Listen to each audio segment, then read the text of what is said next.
शलोम, हम आपका स्वागत करते हैं इस सुसमाचार के कार्यक्रम में जिसका संदेश है चुनाव आपका है। हमारी कलीसिया शलोम इंटरनेशनल फेलोशिप के पासबान रेवरेंड डॉक्टर पॉल से ने आज हमारे साथ परमेश्वर यीशु मसीह के जीवित वचन को बांटेंगे।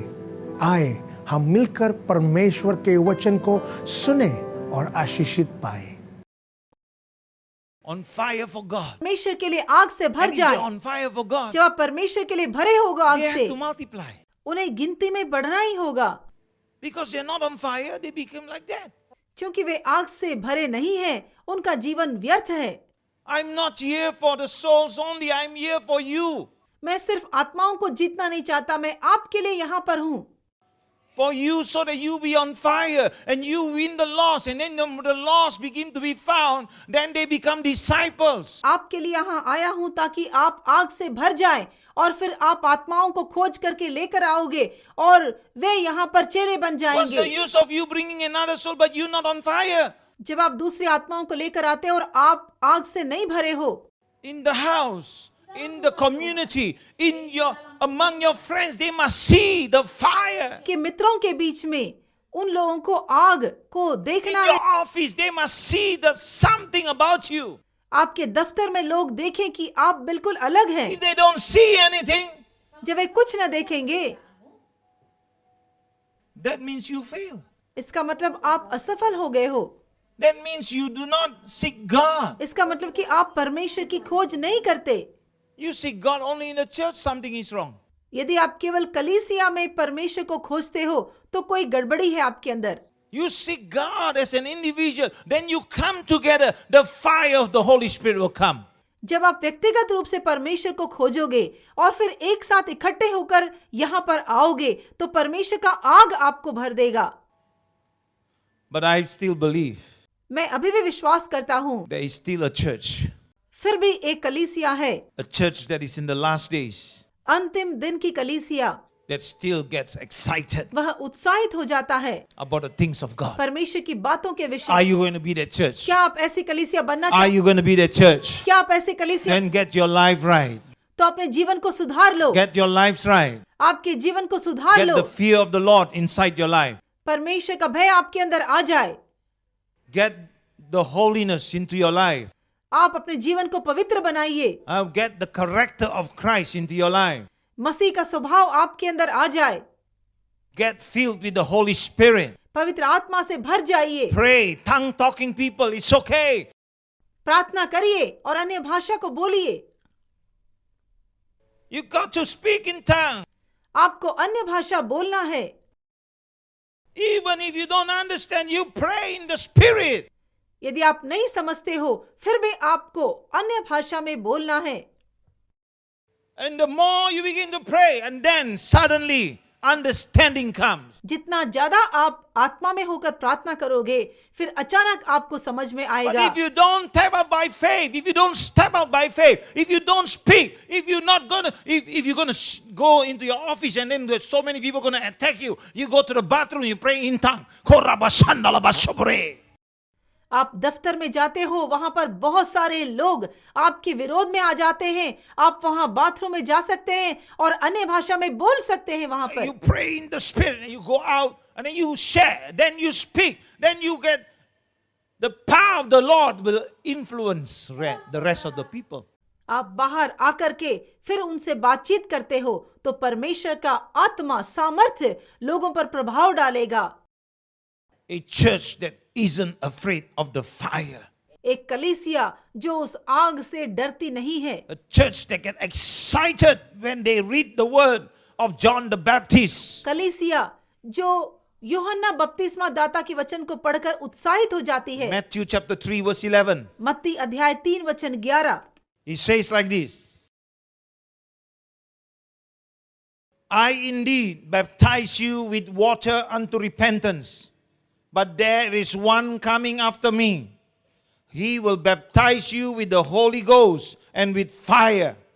Our God is a God of fire. हमारा परमेश्वर आग का परमेश्वर है। The word of God calls him a consuming fire. वचन में लिखा है कि वह भस्म करने वाली आग है। Hello? Number one, पहली बात, to have fire, there must be a kindle. आग को प्राप्त करने के लिए आपके अंदर चाहत होनी चाहिए, There must be fuel या फिर तेल होना चाहिए, or ignite the fire. उस आग को जलाने के लिए। So on the day of Pentecost, 120 that were there. पिंतेकुस्त के दिन में 120 लोग थे। Hey, people of God, I don't just believe only in the what the Bible say, 120 down there and finish down there. I believe down here, 300, 400, 100. If we are in one mind, one accord, God's holy fire, consuming fire can come down. मैं ये नहीं कहता कि सिर्फ 120 लोग हैं वही प्राप्त करेंगे, नहीं, यहाँ 300, 400 जितने लोग भी हैं, एक मन होंगे तो परमेश्वर का आग हम पर उतरेगा। 120 were there in one mind and one accord. 120 लोग ऊपरी कोठरी में थे, एक मन होकर एक जगह में इकट्ठे हुए, Ready to be burned. वे तैयार थे जलने के Are you लिए। ready to be burned? क्या आप तैयार हैं जलने When के the लिए? Holy Ghost fell, they were enveloped in the fire. जब पवित्र आत्मा उतरा वे लोग आग में भर गए थे।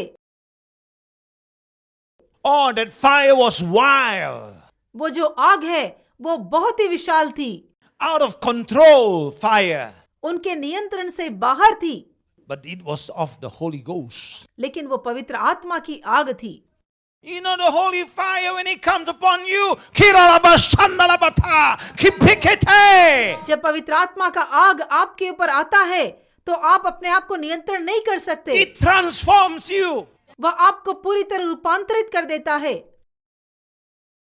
It consumes all the filthiness in you, आपके अंदर जितनी गंदगी है उस सबको दूर कर देता है, making you holy unto Him. आपको पवित्र बना देता है। All the wrong thoughts burning down. सारे जो बुरे विचार हैं वो जल जाते हैं, And only the holy fire in you. और अब केवल पवित्र आग आपके अंदर रहेगा। Now think, how righteous are you now? अभी जरा सोच के देखिए कि आप कितने धर्मी हो। How many of you are thinking what is right in your own eyes? कितने लोग सोचते हैं कि आपके मन के अनुसार वही ठीक है। Oh, can I do this or can I do that? Oh, come on. If you are with the Holy Spirit in you, oh, you have no need to worry because He will guide you. यदि पवित्र आत्मा आपके अंदर में है वह आपका मार्गदर्शन करेगा, आपको चिंता करने की जरूरत नहीं है।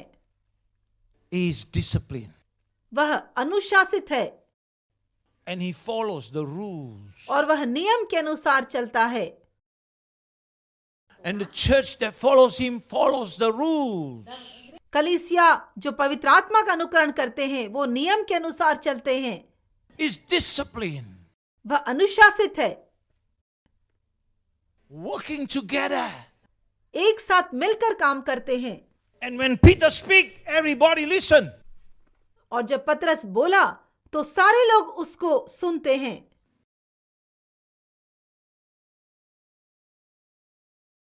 Yeah, when the man of God speak, then you go back. But this one, no, this one, yeah, so yeah. यहाँ जब परमेश्वर का व्यक्ति बोलता है तो आप अनसुने कर देते हो। Why don't you submit to the word of God? आप परमेश्वर के वचन के सम्मुख समर्पित हो जाइए। Why are you not listening?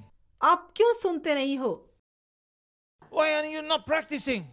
क्यों इसका अभ्यास नहीं करते? Can you see how stubborn we become?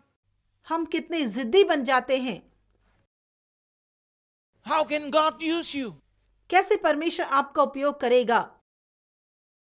Of course, God wants to use everybody. परमेश्वर आप में से हर एक का इस्तेमाल करना चाहता है। If only we allow Him to use us, then He will help us to change. यदि हम उसको अनुमति देते हैं वो हमारे अंदर आकर हमें बदल देता है।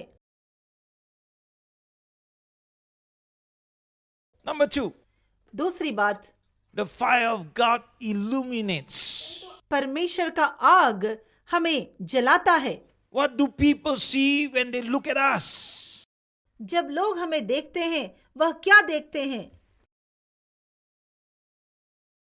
What do people see when they look in us? जब लोग हमें देखते हैं वह क्या देखते हैं? When people see, when they look at us, what do they see? जब लोग हमें देखें तो उन्हें क्या दिखाई देता है? They should see, because the fire is in us. हमारे अंदर का आग उन्हें दिखाई देना चाहिए। And because the fire is in us, the love and the power. क्योंकि आग हमारे अंदर है, परमेश्वर का प्रेम और सामर्थ्य भी हमारे अंदर है। And if they can see the love and the power of God in us, or they should illuminate us. जब लोग हमें देखेंगे वे हमारे अंदर सामर्थ्य और प्रेम को देखेंगे। You know, when people look in us, then they look, the fire is in us, the love of God is in us, the power of God in us. These things illuminate us. जब लोग हमें देखते हैं, हमारे अंदर के आग को, हमारे अंदर के उस सामर्थ्य को और प्रेम को, यह सब हमें ज्योतिर्मय कर देता है।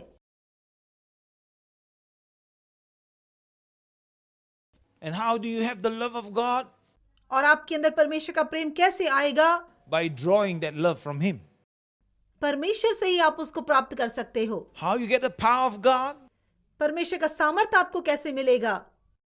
By coming in one accord. एक मन होकर जब आप इकट्ठे होते हो, And then the power of God will just pow in you. और परमेश्वर का सामर्थ्य आपके अंदर आके भर And देता है। these things will illuminate us among the others. और यह सब जब हमारे अंदर रहेगा, हम दूसरों से बिल्कुल भिन्न दिखाई देंगे। Moses was attracted to the burning bush. जलती हुई झाड़ी के प्रति मूसा आकर्षित हो गया। Number 3, तीसरी बात, the fire of God is not quenched. परमेश्वर की आग को बुझा नहीं सकते हैं। The fire of God is not quenched. Leviticus chapter 6, verse 13. लय व्यवस्था अध्याय 6 वचन 13। God associate the fire with the altar. परमेश्वर उस आग को वेदी के साथ जोड़ता है। At an altar of prayer. प्रार्थना की वेदी। You may be on your last mile. हो सकता है कि अपने जीवन के अंतिम समय पर पहुंच गए हो, But if you will kneel at the altar of prayer of God, यदि आप परमेश्वर की वेदी के सम्मुख घुटने टेकोगे, God will reignite the fire within you. परमेश्वर आपके अंदर उस आग को जलने देगा, दोबारा जलने देगा। It was said by Jesus, यीशु ने ऐसा कहा, a bruised reed will not break, and a smoking flax shall not he not quench. वह कुचले हुए सरकंडे को न तोड़ेगा और धुआं देती हुई बत्ती को न बुझाएगा। Okay? And a smoking flax shall he not quench, yeah? और धुआं देती हुई बत्ती को न बुझाएगा। Some of you are like a bruised and broken reed. आप में से कुछ कुचले हुए सरकंडे के समान हैं। Your life is empty, आपका जीवन खाली है, and the fire is almost out. आपके अंदर आग नहीं है, It is just smoking. सिर्फ धुआं देती है। But Jesus is not going to let you be like that. लेकिन यीशु आपको ऐसी स्थिति में न छोड़ेगा। Jesus will not let you be quenched. वो आकर के आपकी प्यास को बुझाएगा, Ready to set you aflame for Him again. फिर से आपके अंदर आग को जलाकर अपने लिए खड़ा करेगा।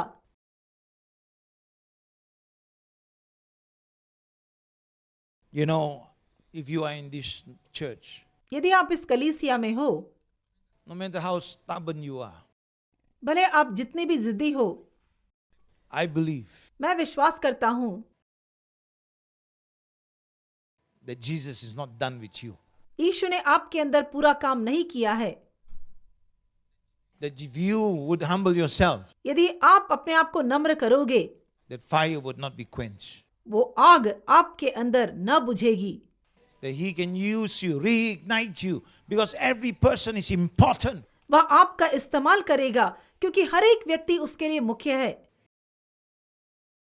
You may have an attitude, but when God reignites you, that attitude will आपके अंदर की change. विचारधारा बिल्कुल अलग होगी, लेकिन जब परमेश्वर आपको अपने आग से जब भरेगा, आपके विचार बदल जाएंगे। He wants to set you aflame again. वह आपको फिर से आग से भरना चाहता है। Hello, people of God. If you're going to be here, I believe, maybe stubborn like a donkey, but then I will bank you up until you become a humble donkey. You're still a donkey, but a humble one. आप यदि यहाँ पर हो, यदि आप बहुत ही जिद्दी गधे हो, लेकिन फिर भी मैं आपको तब तक सुधारूंगा जब तक कि आप एक नम्र गधे बन जाओगे,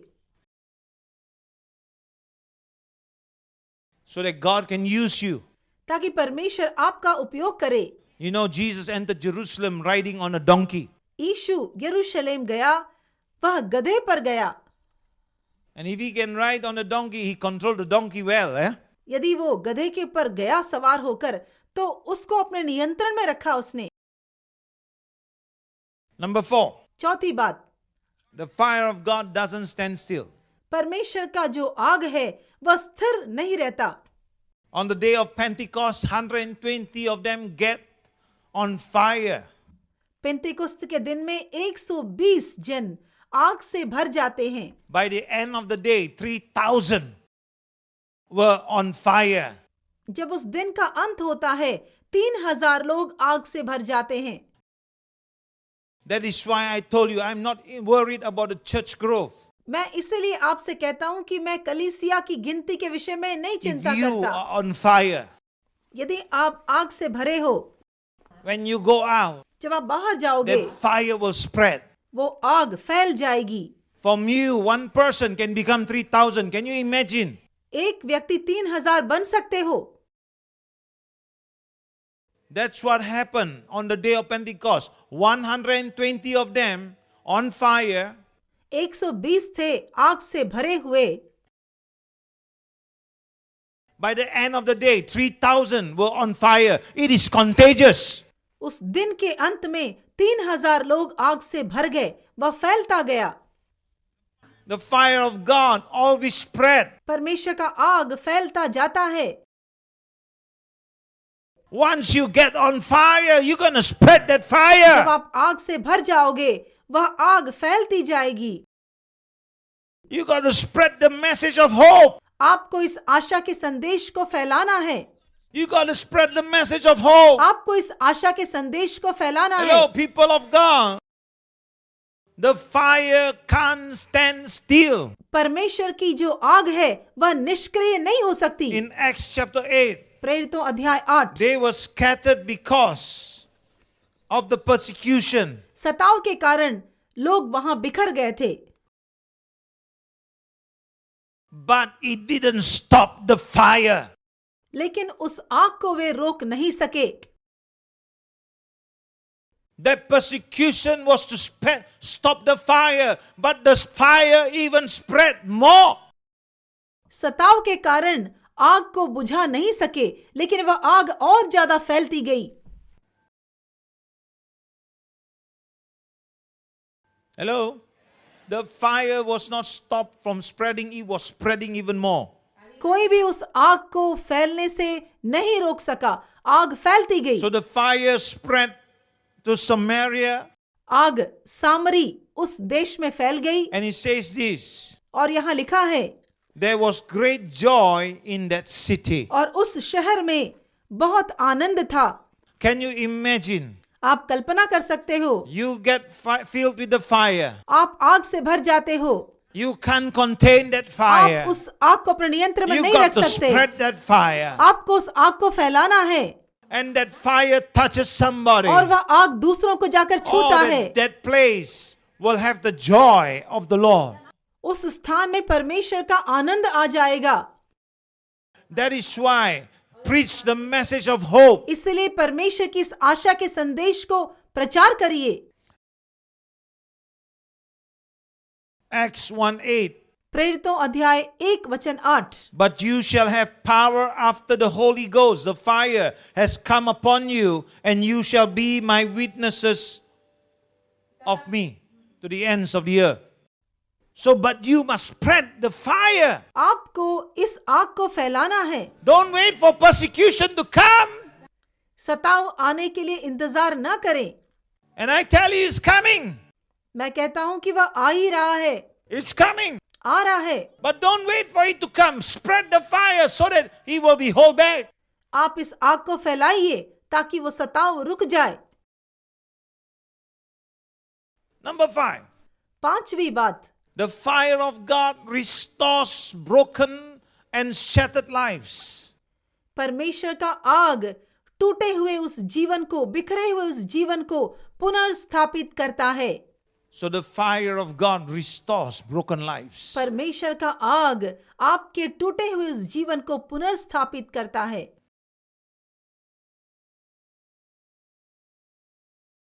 In Luke 9, James, John, and Jesus are mistreated by the Samaritans. लूका अध्याय 9 में हम देखते हैं याकूब, यूहन्ना, पतरस और यीशु, इनके साथ सामरी लोग सही बर्ताव नहीं करते हैं। James and John asked the Lord, याकूब और यूहन्ना यीशु से पूछते हैं, shall we call down fire on them? क्या हम आग को उनके ऊपर उतार दें? Jesus said, you don't know what spirit you're of. यीशु ने कहा, तुम नहीं जानते कि तुम कैसी आत्मा के हो। For the Son of Man परमेश्वर का पुत्र has not come to destroy men's life, but to save them. मनुष्य के जीवन को नाश करने नहीं आया है, उन्हें बचाने के लिए आया है। If we want revival, we have to be filled with the fire of God. यदि हमें बेदारी की जरूरत है तो हमें परमेश्वर की आग से भर जाना है। In our churches, अपनी कलीसिया में we have to be consumed by the fire, हम उस आग में भस्म हो जाएं, that the Pentecost can become here. ताकि यह जगह पिन्तेकुस्त का दिन हो जाए। वाह, क्या तो अद्भुत परमेश्वर का वचन है। हम विश्वास करते हैं कि पवित्र आत्मा के द्वारा आपको वचन स्पष्ट रीति से समझ आया होगा। अगर आप इस सेविकिया से आशीषित हुए हैं और आप आशीष का कारण बनना चाहते हैं, तो कृपया आपके दान अर्पण को इस अकाउंट पर जो स्क्रीन पर दिखाया जा रहा है उस पर भेज सकते हैं। यदि आपके पास परमेश्वर का वचन को सुनने के बाद एक गवाही है या एक टिप्पणी है तो कृपया हमें ईमेल भेजिए। यदि आपको कोई भी प्रार्थना विषय है तो कांटेक्ट नंबर पर हमें संपर्क जरूर करिए। अगले सप्ताह इस समाचार के कार्यक्रम चुनाव आपका है, देखना ना भूलिए। हम प्रार्थना करते हैं परमेश्वर यीशु मसीह के अनुग्रह हम सब पर बनी रहे। आमीन।